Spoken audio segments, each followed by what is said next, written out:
Lorsque vous entrez dans l'application Learn Spirit, vous arrivez, comme vous avez pu le voir si vous avez visionné la toute première vidéo sur la page qui concerne la méthodologie et qui vous explique un peu comment finalement procéder pour construire votre formation. Alors pour construire votre première formation, vous pouvez cliquer sur l'onglet Formation dans le menu de gauche et vous arrivez sur une page totalement vierge dans laquelle vous allez pouvoir créer votre première formation. Pour créer votre première formation, vous cliquez sur le bouton plus, tout simplement, et vous allez pouvoir indiquer le nom de votre formation.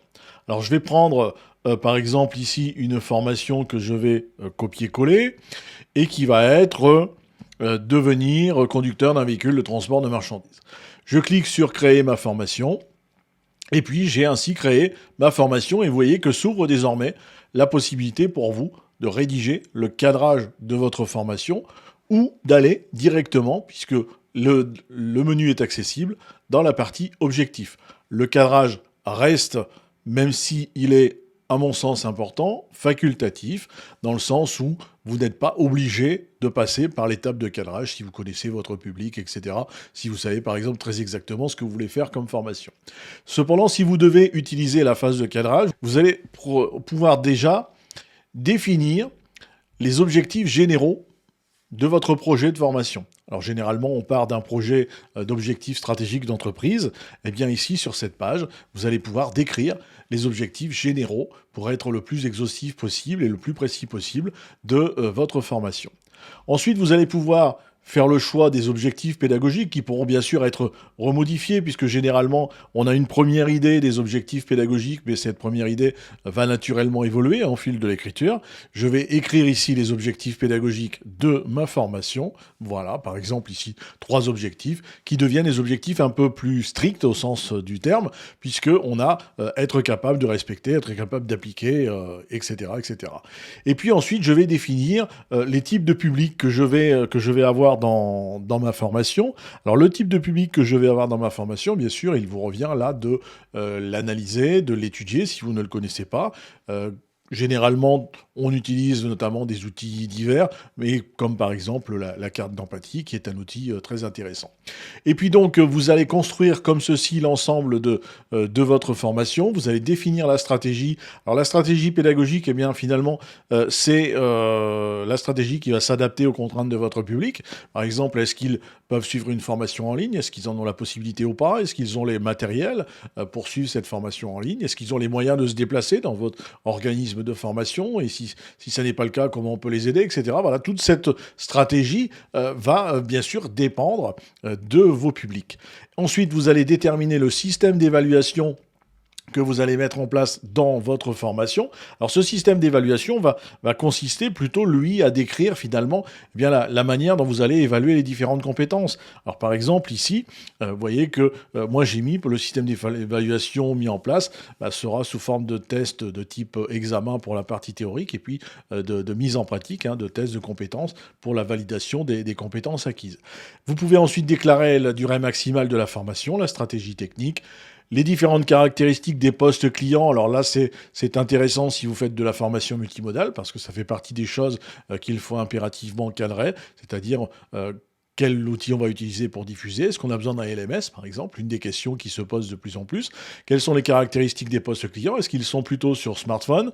Est-ce qu'ils vont être sur des tablettes ou sur des ordinateurs? Là aussi, ça va changer la manière de construire les ressources à terme. Et puis, quel va être l'impact sur l'organisation, sur les formateurs, et comment globalement va s'organiser le projet.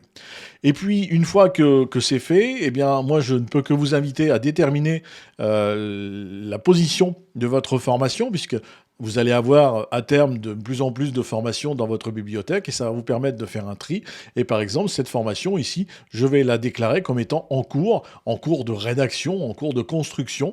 Et donc, quand j'irai un peu plus tard dans ma bibliothèque de formation, donc dans la prochaine vidéo, eh bien, je pourrai retrouver ma formation plus facilement parmi d'autres en sélectionnant l'onglet en cours, ce qui va me permettre de faire un tri.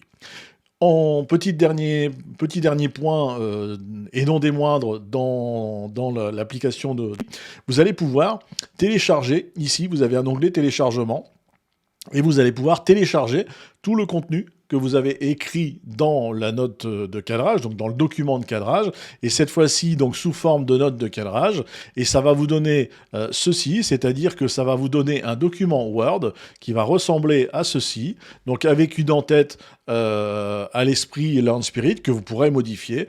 Le template est modifiable à souhait, les couleurs sont modifiables, hein, là il n'y a pas de contrainte particulière. Donc vous voyez que ça reprend bien ici le nom de la formation tel qu'il a été décrit précédemment. Ça va reprendre, à terme, ça reprendra également le nom de l'auteur, c'est en cours hein, de finition. Vous êtes sur la première version, vous pourrez également récupérer la date, ça aussi ça se fera de manière automatique d'ici quelques temps. On est actuellement en train de travailler sur ce projet. Et puis vous avez la table des matières qui va être reprise automatiquement selon la taille de votre document, hein, puisqu'il peut être plus ou moins long. Et on va retrouver, par exemple, comme je l'ai mis tout à l'heure, vous voyez, les objectifs du projet, avec donc les objectifs généraux qu'on a déclarés, et puis les objectifs pédagogiques qu'on a déclarés également en dessous. Alors, bien sûr, il peut être intéressant de remodifier un peu la position du texte, etc., l'agrémentation. Par contre, ce qui va être intéressant aussi avec ce document de Word, c'est de vérifier éventuellement les fautes d'orthographe qu'on a pu faire. On en fait, je pense, tous un petit peu. Et donc, il existe des outils qui vont vous permettre de le vérifier directement, par exemple, sur votre document Word. Et donc, on va retrouver l'ensemble des éléments qu'on a apportés dans notre phase de cadrage, dans notre étape de cadrage dans l'outil Learn Spirit. Et on va aller un petit peu plus loin, puisque vous allez même avoir à votre disposition, et là, vous le gardez ou vous ne le gardez pas, mais en tout cas, moi, j'ai jugé utile de le mettre à votre disposition. La possibilité eh bien, de décrire un planning, c'est-à-dire un tableau avec le planning du projet, si vous êtes sur un projet conséquent, avec éventuellement l'écriture du budget, la description du budget, pour travailler avec vos commanditaires, et si vous travaillez en mode projet, ça peut être intéressant, et également le tableau des risques avec leur potentielle évolution et les moyens de remédier justement à ces différents risques. Voilà donc pour ce qui est de la partie cadrage avec l'application Learn Spirit.